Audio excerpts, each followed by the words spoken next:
So these have been sitting at my maintained temperature for 30 minutes, and I'm using my slotted spoon to just drain off as much of the liquid as I can and pick them up and transfer them into my colander that's sitting in a bowl to catch the liquid, and it has cheesecloth on it.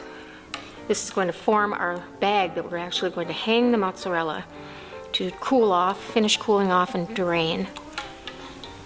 So this is pretty much the last of it that I can get. I'm going to strain this liquid and use some of it to actually store the mozzarella.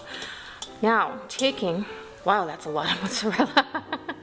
Taking the edges and gathering them up, you're going to make a little sack out of this. And you might be a little weak on one side, but that's okay. It'll hold it. Okay, gathering it all up, and then that string that I have. You don't want to squeeze this, you just want it up tight.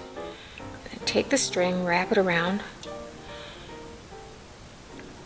It's a little tricky, but you can do it. You have to kind of hold it and tighten it at the same time, just for the first part. There, got it. Okay, now you get it tight. And then make a knot. Great.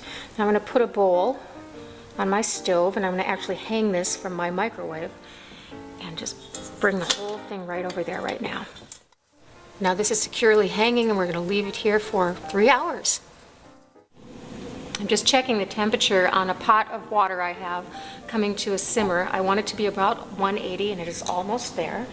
As you can see, I have cut the mozzarella off of the microwave oven, and I'm just opening the top of this like so. I'm going to peel back that cheesecloth. It's gotten quite firm now, drained, and it's cool. Here's our mass, and then I'm going to cut that quickly in quarters here, like so. And taking one of those quarters, I'm going to just cut it into strips, like that.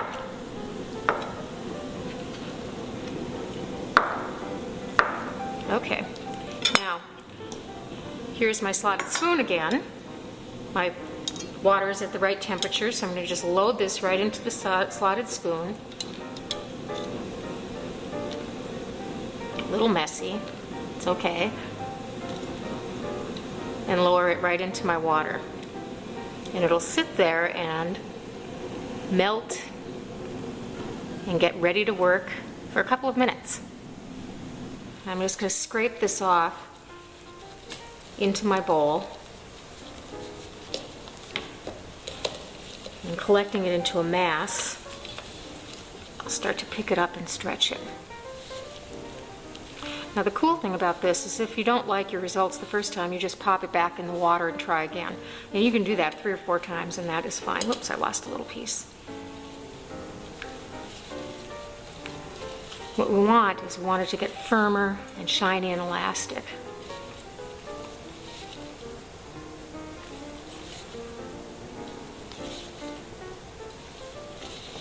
And you just keep working it. I see people do this all the time without any protection on their hands. I can't quite imagine it because it is hot. I love this. It's still really hot too. Oh, this is going to be beautiful. Okay, this is my last stretch here. And I'm just going to take it like this, form it into a little ball, like so, and then just twist, pinch and twist the end, like so. And then pop it into my ice water. Notice I've already cut my other pieces, and I'll get working on them. So working on my second one. Now I didn't salt our first one. This is the point you would salt it, so I'm going to just take a little, this is a special cheese salt, it's very fine, and sprinkle it right onto the cheese. So here's your opportunity to do that. And then again, same procedure, kind of peel it off into my bowl, like so. Oh, it is hot. And then just start working it, like so. Seems like it's not going to cooperate at first, but guess what? It will. Well, this seems like it's coming together a little more quickly than the first one.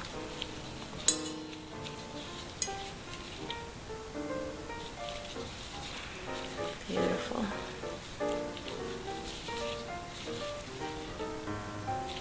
It is starting to take on a sheen already. But you know what? I'm going to pop this back in the water again as well, just for a minute.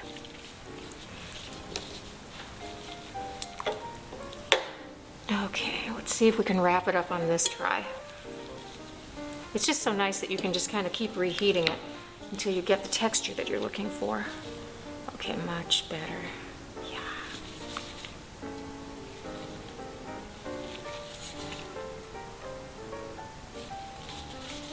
This is going to be so good with that roasted pepper concoction.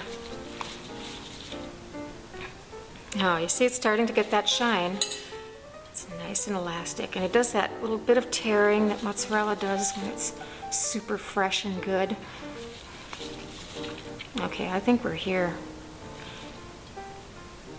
Okay, I'm just going to take it, form it into a little ball, like so, pinching the end into my ice water. Okay, I'll wrap these up, and then we'll get this whole thing put together.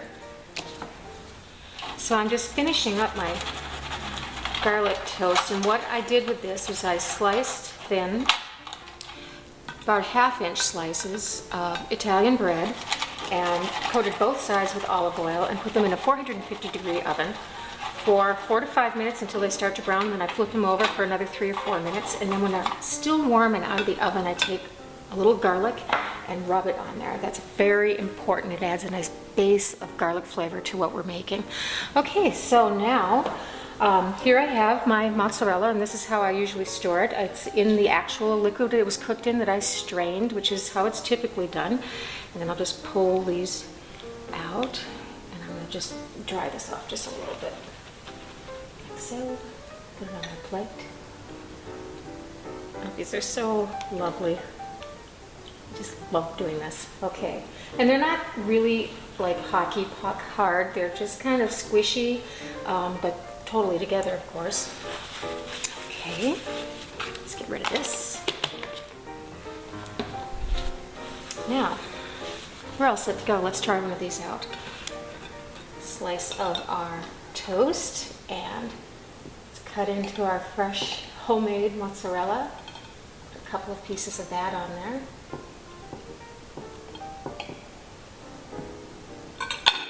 Beautiful. Oops. And then on top of that, some of our beautiful roasted pepper, tomato, and caper compote. Oh, yum. This is so colorful and smells absolutely delightful. I can smell a little bit of the garlic and definitely the peppers and capers. There it is. Isn't that gorgeous?